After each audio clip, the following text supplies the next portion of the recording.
Is the use of law not more effective than having value-driven leaders? It's a very good question, because from a rational point of view, where we would say, hey, we're all rational people, we have information, we know what to do. So why do you need leaders if we can actually put it out there in rules?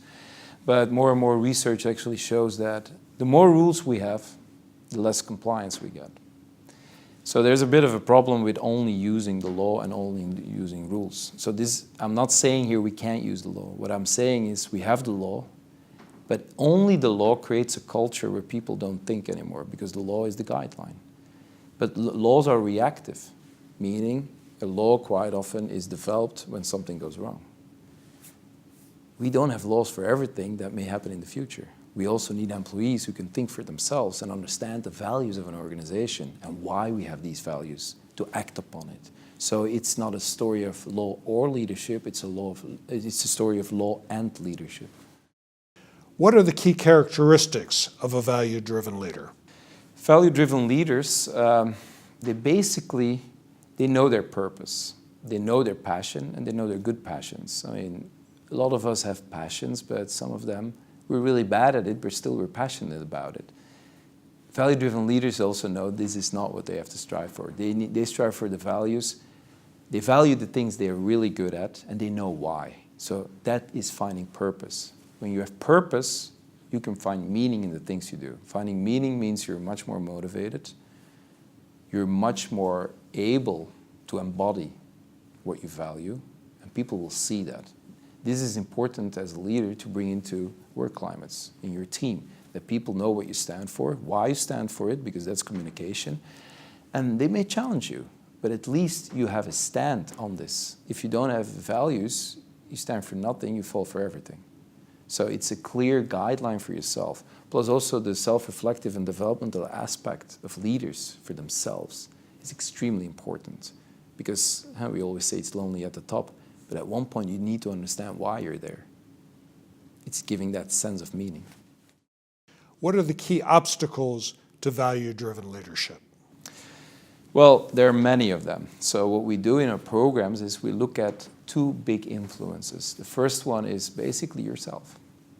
You're one of the big obstacles. And that's not because you want to, but that's how nature has shaped us, how our brain works, the kind of biases that we have, the tendencies that we have in terms of following the path of least resistance whenever we can. That's the path we take, and that's also how we can create team cultures which may not perform effectively. And the second big influence is, of course, the situation, the context. We're very much influenced by how words frame certain things, try to take a moral dimension out of the context so people don't see the challenge itself, peer pressure, all our own desires of being liked, trying to belong. All these forces, they actually, who are very important to us as social beings, they can all derail us from actually our values, making that our behaviors are not always in line with our values. And that's, of course, when the problems occur. Are organizations interested in value-driven leadership, and if so, why? I would say most organizations today, yes, they're interested in value-driven leadership. The motives may differ, however. So this is what I call an institutionalized focus on value-driven leadership, is because partly it's in the law. We have to be responsible corporations. We have to work on the long term. We have to change our bonus systems that are more sustainable in the long term. So from one point of view, it's institutionalized, which makes it actually for the observer, usually the customer or other stakeholders, more difficult to really distinguish whether it's really intrinsically valued or whether it's more extrinsically valued.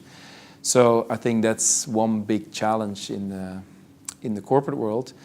But you do have a lot of companies who are intrinsically motivated, I would say, due to the fact that the products they sell, the way they do business. So, and I tend to see more and more in our consultancy work as well that more and more organizations are starting to realize that when you have shared values that are clearly communicated and people can embrace it, basically the effectiveness goes up of a company as well. It's in that sense, it creates trust in that indirect sense that it creates a culture where people will be much more willing to do something extra.